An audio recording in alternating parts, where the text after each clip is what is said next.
Could you also elaborate on the definition of harm? Because harm can range from something to everything. But if you can define harm and also, I'll ask the second part, but if you can define the Harm? breadth of harm for young people.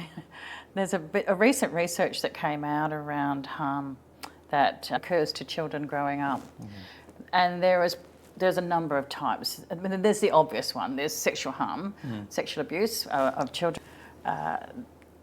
Our staff work with babies all the way through to younger adults, and it happens to all ages.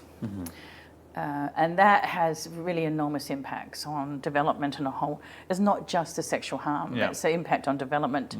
It's impact on capacity to learn. It has really long-reaching harmful impacts. Physical harm is like violent, aggressive behaviours towards children. That can be broken bones, it can be bruises, it can be cuts, all sorts of things. Then there's emotional, psychological harm. So if I tell you for your whole life from when you were little how useless you are, how ugly you are, how stupid you are, and I'm your parent and I'm telling you that, what that does is embed an idea of yourself as being less than or not good enough. And that harm then changes how you make choices. You'll choose choices that you think are reflective of your value. So if, for example, you were told how bad you were, how horrible you were, how useless, how ugly, how stupid, you're more likely to get into abusive relationships. You're more likely to have mental health issues. You're more likely to have all the negative long-term impacts.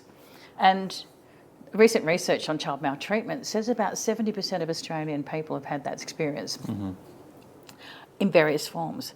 That's a lot of people that have had that psychological, emotional harm. Then there's neglect. Neglect is where you don't have the food to help you survive. You don't get to go to school because for some reason you're being excluded from school and learning. It can be that you have medical issues and you're not getting the medical support that you need. It might be that you have a developmental delay and you're not getting the supports. Or it might be that you've got a disability and you're definitely not getting the supports or the aids that help you. And can be neglect because you've been kept awake all night.